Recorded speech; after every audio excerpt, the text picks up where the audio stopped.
Good afternoon, everybody. Thank you very much for tuning into the program. It's Friday, April 12th. This is Backtalk. I'm your host, Paddy Daly, producing the program this afternoon, as usual, Megan Homer and Patrick Murphy. And as advertised over the last day or so, joining us to start the top of the program this afternoon on line number 10 is the PC member for Virginia Waters District and also the Premier of Newfoundland and Labrador, the Honourable Cathy Dunderdale. Premier Dunderdale, welcome to the program. You're on the air. Hi, Paddy. Glad to be here. Let's dig right into it because I know we have a finite amount of time. Obviously, a lot of backlash coming from the budget. And without getting into specifics of the difference between the technicalities of the estimates and the budget itself, people perceive, and perception is reality in politics, as you know, people perceive that the lion's share of the deficit is because of Nalcor and the Muskrat Falls investment. Is it high time to send the Auditor General into Nalcor for a specific audit of their books to comfort the people to know where our money is? Well, if I sent the Auditor General to look at our budget and see what portion of our budget is attributable to Muskrat Falls, they wouldn't find a penny. And that's why I ask if it's time to go right into Nalcor to see how Nalcor's been spending. Nalcor spending doesn't have anything to do with our deficit, doesn't have anything to do with our debt. That's the fact of it. There's no need to call in the Auditor General or anybody who understands basic accounting, understands the fiscal structure of the province, understands there's nothing untoward going on at or their financial data are published every year. They hold a public annual general meeting. The Auditor General of the province has access to audit all of the books at Nalcor if he thinks it's appropriate. If there are any anomalies that he registers, he's required to report that to the House of Assembly. So there's good fiscal oversight of Nalcor. There's good fiscal oversight of the government.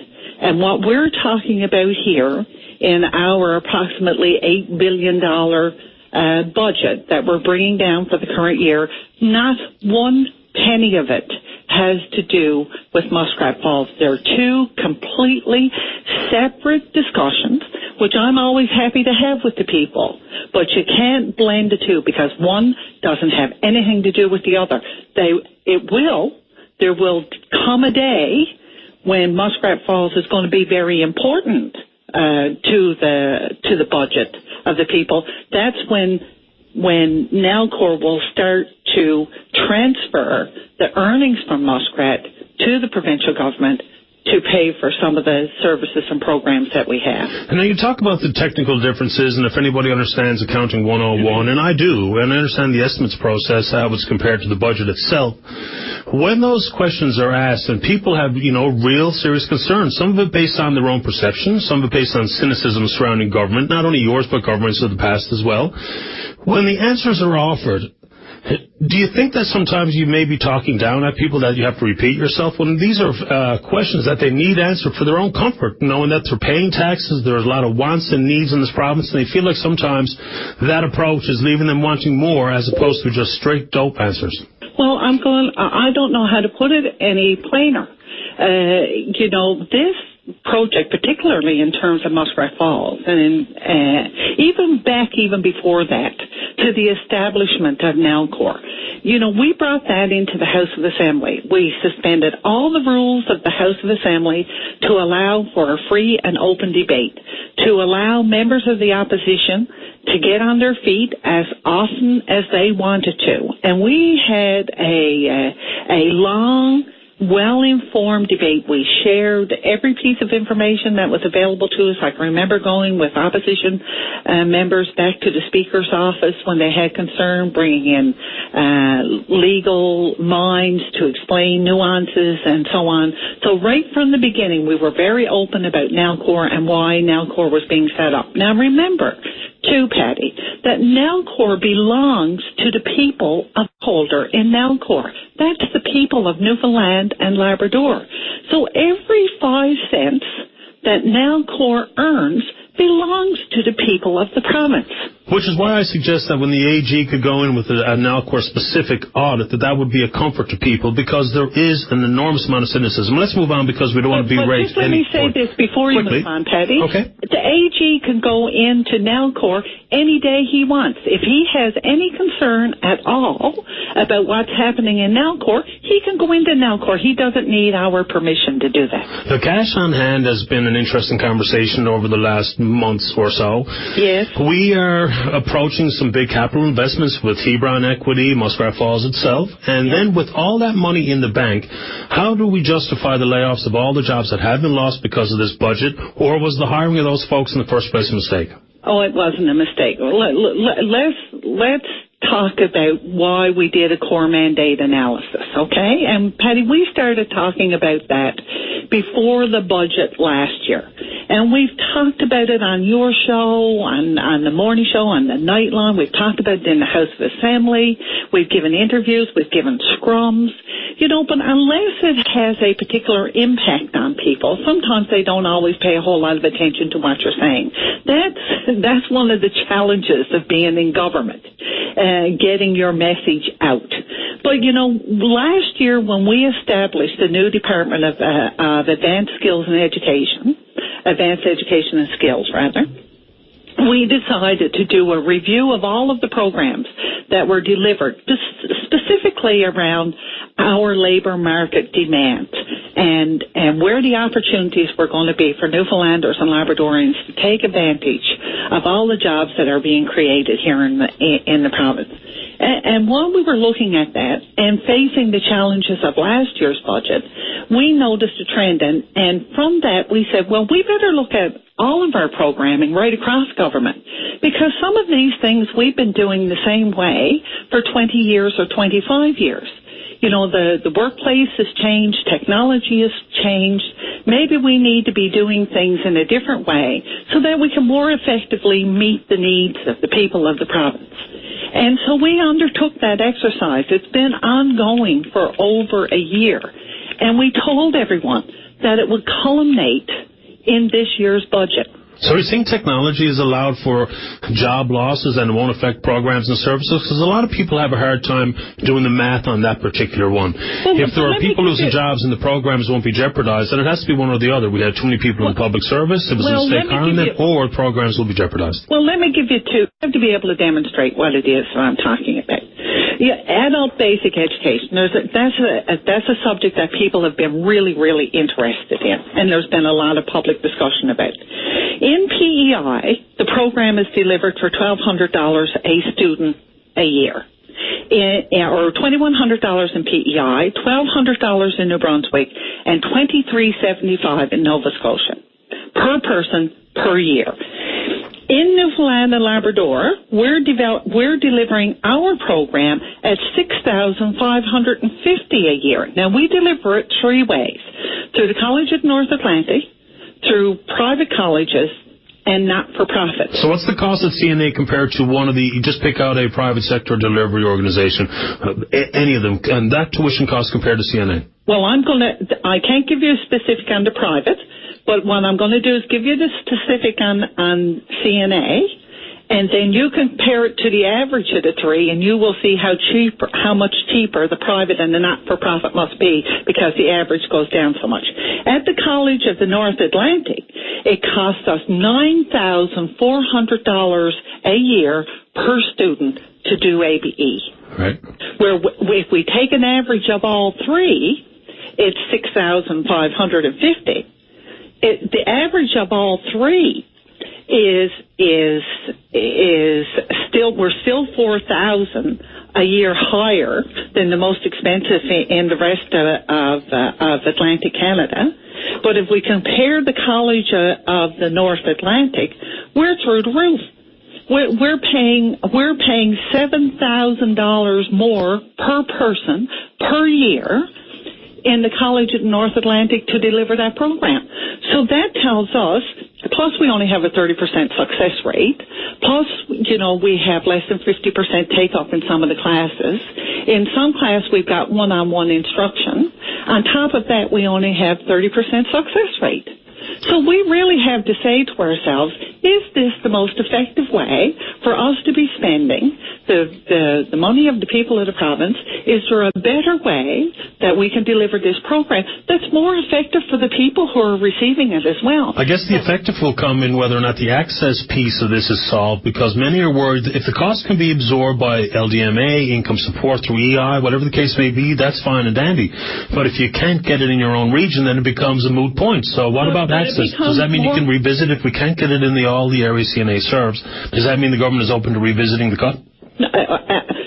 What we know already is this program will be more agile and more flexible, because we can get the program when it's delivered in parts of the province where we don't have CNA. So what we're doing, in fact, is opening up accessibility. Where there's an established need for an ABE program, we have much more flexibility if we take it out of CNA to be able to provide it in regions of the province. Look, Paddy, when there was talk in the EI that the federal government EI changes might go to a voucher system, for example, right, I became very concerned, because CNA would have been severely challenged to be able to respond to that kind of a system. Private industry, private schools, and not-for-profits are much more flexible, much more agile, much better able to respond to this kind of a need in community than an institution like CNA. So I'm not worried about access. I'm happy that the people of the province are going to have more access than they currently have.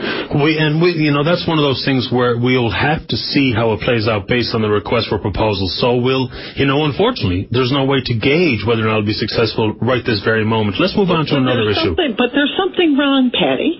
When everywhere else in Atlantic Canada, they can deliver a program for approximately $2,000 per head or less, and in Newfoundland and Labrador, it costs $9,400. There's something wrong. I take a close look at the dollars and cents all the time, as you know. Yep. And let's move on to another issue. At one point, when the PCs first took power, it was probably understandable and acceptable to hear people rise and say, we inherited a real infrastructure deficit. We inherited a problem that was not our doing. And, of course, lay the blame at the feet of the Liberals. Now, 10 years in, we all know it's high time to stop blaming the Liberals. The deficit can only be construed as a PC doing. Is that not a fair statement anymore, ma'am? Well, the current deficit. Yep. I don't know. I don't know if I will put it like that, Paddy. Deficits don't always come from spending. Deficits sometimes come from a decrease in revenue. And sure, that's precisely the whole point of this budget. We were very lucky in the last number of years that the price of oil went up at one point to almost $150 a barrel. And that was a windfall profit for us that allowed us to make the kind of investments that we did. Nobody in this province surely is going to argue that in 2003 and 2004 that this province was in a mess. We were facing bankruptcy. Our pension plans were forecasted to go bankrupt by 2012. And it's been really interesting to hear some of the comment from $1 million debt, but we didn't put any in the pension plan. We paid down all our other debt. Like over 60% of our debt is pension plan. We paid nearly $4 billion into the pension plans, the public service pension plans, in the last 10 years. That was critical that we do that, because otherwise they would have bankrupted.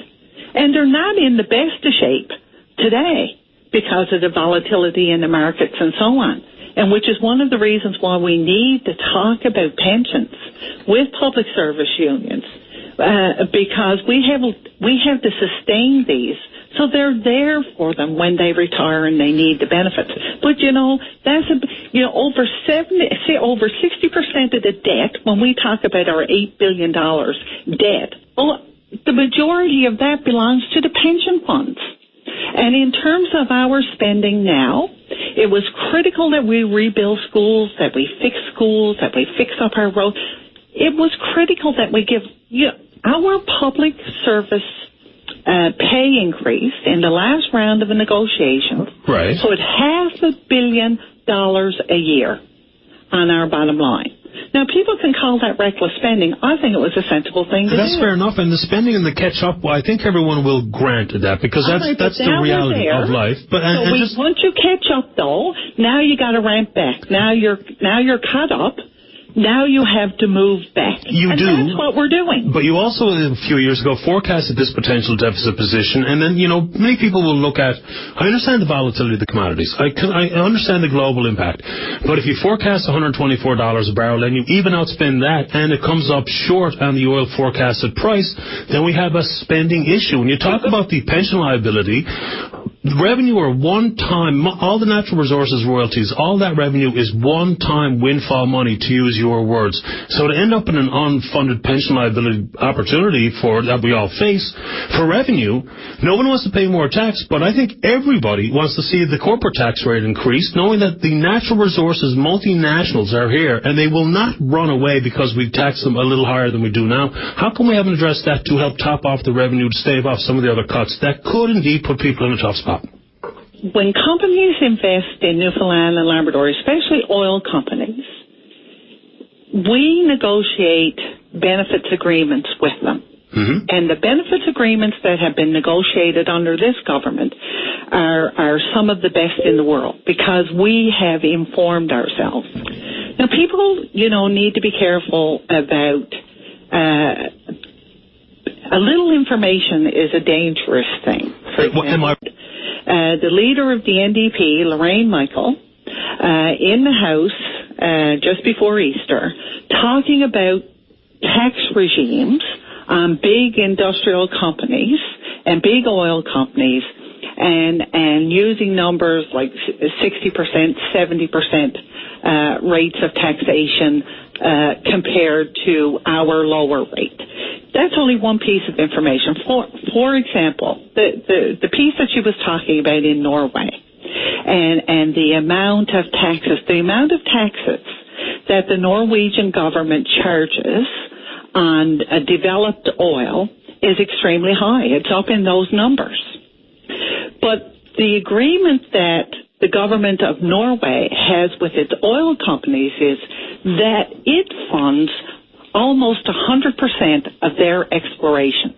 So they take on the risk of hundreds of millions of dollars in exploration costs for the oil companies, so that at the end of the day, when the oil companies strike oil, they can take the larger piece. The net revenue to the government is comparable to what we do here in Newfoundland and Labrador. Right. We don't expose the people of the province to that very high risk. Well, no, but, there is a tough analogy and tough comparison with state-owned oil and how the province operates, knowing that across the country, the rate of return for royalties, for instance, it's not like we're leading the league, but for the basic corporate tax rate piece. When you negotiate benefits, I understand entirely that you have to incorporate that in that discussion. But they're not running away. When the ore is where it is, they have to come and get it. Where the oil is where it is, they'll come and get it. They're not going to run away based on 1 or 2% of corporate tax rate increase, knowing that the country, we've probably betrayed ourselves as a country. But in this province, why not just raise it? They're not going to run away. That's not true, Paddy. How so? But you're developing a false argument. How so, though? Just tell me where I'm wrong without Norway. Corporate tax is one piece of an overall benefits package. It is. So we want a good hunk of corporate tax. We want a very large part of royalties. So we might go with royalties, a higher degree of royalties, because that gives us a better return. We may go with a higher amount of employment benefits and saying that you have to do this amount of work here, you have to do this amount of engineering here, and you have to build a module here. And if you can't build a module here, then you're going to give us the money so we can put our people to work doing something else. You never can take just one component of an agreement that has. So we're locked in on corporate tax rate forever, is what you're saying in the benefits agreement? Because I don't think that's true. No, hang on now. Every time that we get a new agreement with an oil company, we negotiate a new benefits agreement. And it takes, and when it's in the public, Paddy, we're talking about it, people like you are calling every day saying, why is it taking so long for you to conclude the Hebron agreement? It's because we're negotiating these kinds of benefits. On top of that, Paddy, we take advice from all over the world. We have energy advisors here in the United States and in the United Kingdom who work with oil companies and countries all over the world.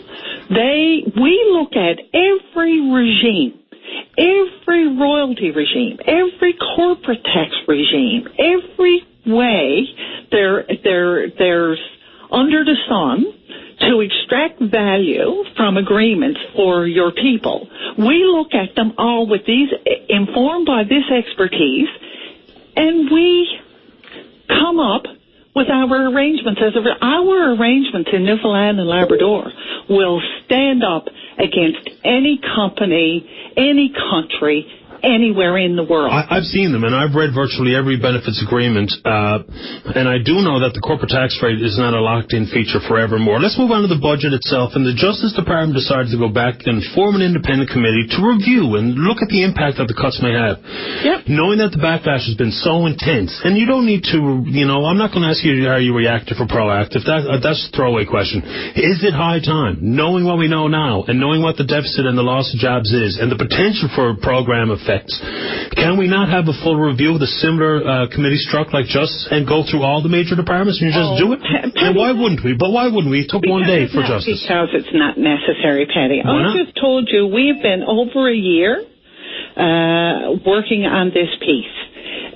If somebody can come forward and make a compelling argument to me that we should be paying $9,400 per person per year for a student in an ABE program in this province, as opposed to much less than that in the private sector here in this province, much less than that for the not-for-profit sector in this province, and certainly much less than anywhere else in Atlantic Canada, then I'm prepared to listen.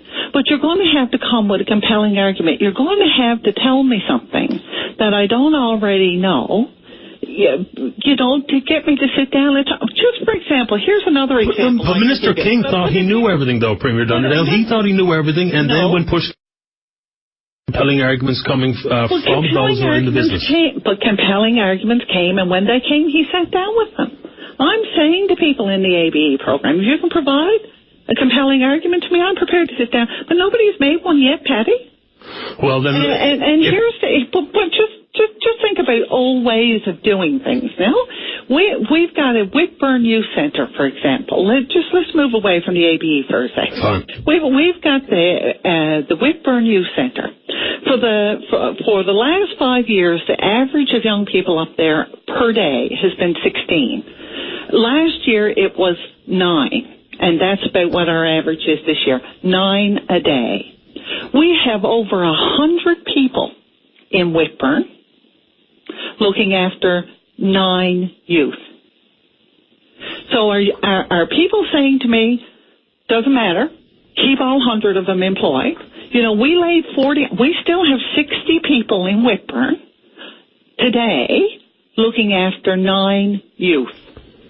Now, is that the appropriate? Every day in the House... Is that a fair scenario to paint, though, Premier Dunderdale? Because we also know that we have people who are the tweeners. We have 15 and 16-year-olds in halfway houses with adults. So there's a long, broad, complicated and complex issue that you're trying to boil down to 100 people looking after 9 kids. But that's exactly what I'm talking about. When I'm talking about, when you're asking me about layoffs, yep, and I'm saying, 40 people have been laid off in Whitburn. And this is why 40 people have been laid off in Whitburn. They're not being laid off, Paddy, because we got a deficit, although, it'll certainly help the deficit. We got 40 people being laid off because we don't need 100 people looking after an average of 9 youth per day. Let's move on to rural Newfoundland. Premier Dunderdale, there's a plan required to save it. It seems to be falling off the map, and I don't even know what government can or cannot do, but let's try to focus on one industry that has been the feature of rural Newfoundland, that being the fishery. Yeah. How do you make the balance, or explain to folks how a company like OCI can be granted an export exemption for their product down on the Burin Peninsula, and then we have harvesters going out there, they won't go for the crab because the price is too low, they catch all these species, we can look across at Nova Scotia, know there's a buyer willing to pay more. How can we not let our harvesters get top dollar, sell to the highest bidder, all the while OCI gets what is perceived as preferential treatment from the government? But we are guided by the people of the province. You know, there are many people in this province who talk about minimum processing regulations. And a huge mistake politically. And whether or not that works for us anymore. It doesn't. Well, then, you know, you have AW if that's our point of view. You know, these are things that we work out together. I mean, people talk to us about consultation, and that's important. And we have to understand what's important to the people of the province. And sometimes I worry about what it is we're doing. I truly do. If there is no market for a processed fish that's very small and you're not able or to process it, costs, you know, $10 a pound here as opposed to $1 a pound somewhere else. And we know that the market is not going to buy the $10 a pound fish.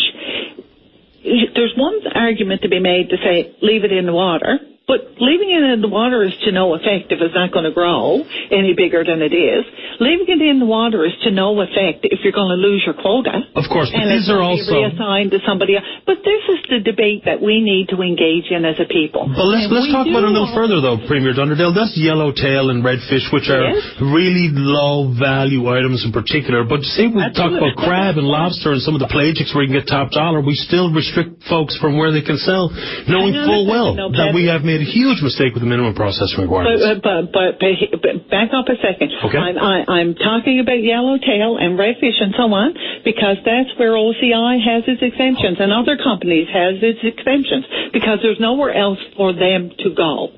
So in terms of the other pieces, you know, if the people of the province are saying to their government, minimum processing regulations aren't important to us anymore, we want a free and open market, we want access to other markets that are being denied to us because we have minimum processing regulations, or, you know, we want to be able to go where we have our best price, where we can get our best price, whether that's here or whether it's somewhere else, and that's something we're going to have to take under consideration.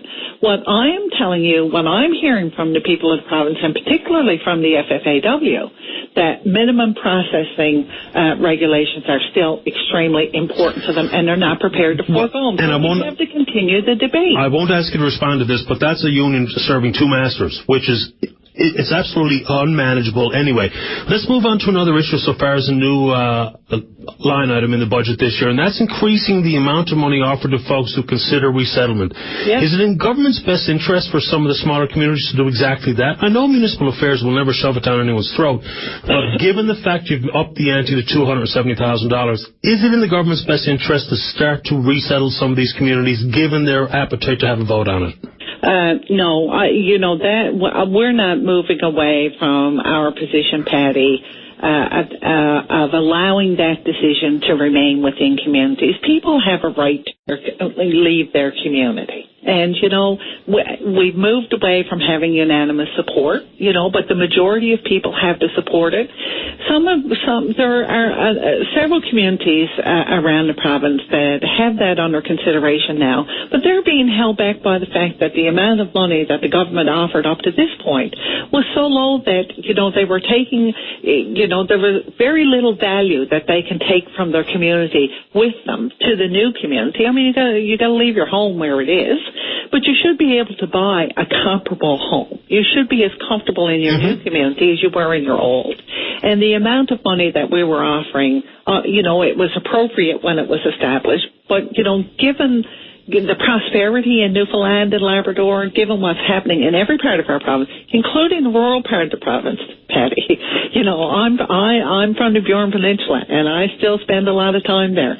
Let me tell you, when I left Burin 20 years ago, I sold my house, you know, which was 1,800 square feet on 5 acres of land, for $135,000, which was thought to be outrageous. I'd have to pay $500,000 for that house in Bjorn today. And that's the reality of rural Newfoundland today. And so asking somebody to come, you know, from a community like Black Tickle, for example, and move into some other part of Labrador, they need to buy a similar house at fair market value, and they need to have the money to do it. And that's what this program speaks to. Let's move on to Peter Panashway for a second. I'm loath to introduce him as the provincial representative in the federal cabinet, given these hijinks announced in the recent past. Do you know what the projects are that were stalled by Panashway, as he asserts that they were? Was it the loan guarantee? Do we know what it was? I have no idea. Do you think it was the loan guarantee? I don't think so. Peter certainly advocated for the loan guarantee. There is no question about that. He used his influence regularly to help us move that process along, but he wasn't directly involved in the negotiation or, you know, to sign off on anything. I mean, if you're trying to leverage investment, then surely you should speak to somebody about it. And I certainly didn't have a conversation about leveraging money for Labrador. And more than that, here's the piece that I find more annoying about it than anything else. Okay. This government doesn't need to be forced to make investments in Labrador. You know, we had a history in this province of taking from Labrador without giving back. And there is no question about it. I mean, the facts speak for themselves. That changed in 2003. I mean, you know, you can't sit here outraged as Newfoundland get treated well by the rest of Canada and then be doing the same thing to Labrador, you know. And so we made a very conscious decision, and we made commitments to the people of Labrador that practice ended in 2003, and we have invested billions and billions of dollars in Labrador, as we absolutely ought to, and that's going to continue. But so I don't need anybody telling me to invest money in Labrador. It is the right thing to do, and we're going to continue to do it. Labrador is one of the brightest spots in the economic future of this province, never mind all of the other values that they bring to us as a people. So, you know, I don't know. If Mr. Panashway was somehow trying to say, you know, I held up, you know, $150,000 on this project because I knew that was the last bit of money in the pot, and I knew another pot was coming 5 months down the road or 6 months down the road where I could get $500,000. That kind of stuff happens all the time. Yeah, that's your standard pork barrel baloney politics, and it irritates everybody. But as a provincial representative in the cabinet, it's inexcusable, would be mine. Just before we run out of time, let's move on to the broad strokes of politics and your political future. Yeah. The trend has been atrocious for you and the party so far as the polls have reviewed or revealed. When your numbers come in at 25%, and given the fact that Newfoundlanders, Labradorians, Canadians, I would suggest, are enamored by their leaders, can you effectively lead this party forward and hope to retain the seat of government given your numbers? I think so. I absolutely do. Look, I came at a time in 2003 when the first 2 years, I think, that we were in government, we almost needed a police escort in and out of the building, certainly in and out of the House of Assembly. People were angry and they were upset and they were spitting and cursing, telling you terrible things about your family as you were going in and out of the House of Assembly, for example. But you know, when we made decisions, when we stayed the course, when we did what we believed was right for the people of the province, they saw the effect of it. We carved it off. I remember Premier Williams saying to me at the first budget, I was walking out and he came up behind me and I was down. And he said to me, this is not what you put your hand up for. I said, it's so overwhelming, I don't know how we're going to deal with it. He said, we carve it off a piece at a time. We do it piece by piece till we get it where we need it to be. And that's what we did. And that's what we continue to do. Nobody can argue about the state of this province, about where it was in 2003 and where it is today. Now, you know, Paddy, people can say what they like, but Mark Carney, our bond rating agencies, our bankers are saying to the rest of the country, this is a template for the country. These people in here in the billions of dollars, we're paying down our debt, We've got sound fiscal management.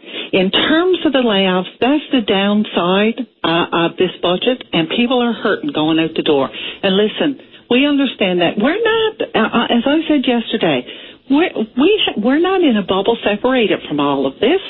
Our brothers and sisters, sons and daughters, our neighbours, our friends are being laid off. Our party supporters' families are being laid off.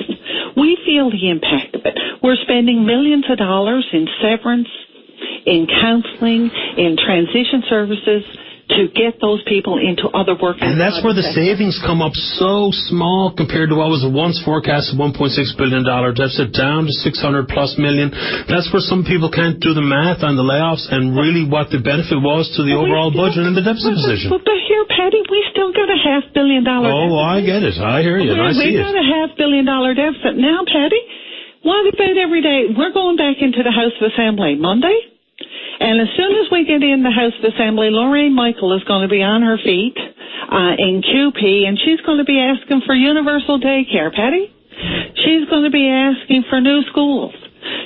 Her colleague is going to be up saying she wants housing for everybody in the province. Parsons is going to be up saying, we got to top up the dental program to $20 million a year. That's their job, though. But that's exactly what happens in the House of Assembly every day. I totally understand. Listen, two quick ones. I know you've got an appointment as well, and I'm going to get to some of our other callers. Just a couple. Well, I know you do. A couple of quick ones. So all of that in reference to the poll numbers and what have you. Just quick answers, please, if you can. Yeah. Will you be here and be the leader of the PC party in the next general election? Absolutely. Will the party be open to compelling reasons that can reverse some of these budget cuts? Absolutely. Look, you have to be a responsive government. You have to listen to what people have to say. We always do that. And a quick one, there's a $19 million tag in that budget, which it just helps fuel the cynicism that surrounds the party in the recent past. When will we know what the $90 million is for? As soon as decisions are made with regard, not only $90 million. Hang up now, Pat. Hang on, Paddy. Oh, yeah. If you look over in the Department of Innovation, Trade and Rural Development, in all our business programming, there's about $180 million in that budget for small business, for community organizations that do various economic things in this province. That's not allocated either. But before, when applications are made, people decide what we're going to spend the money on, all of that information, $20 million is going to be spent without the people of the province knowing what it's for. Premier Dunderdale, I appreciate your time today. It's been a long time since we spoke, and hopefully we'll have an opportunity again in the near future. Have a nice weekend. Talk soon. You too, Paddy. Thanks a lot. Thank you, ma'am. Bye-bye. Bye now.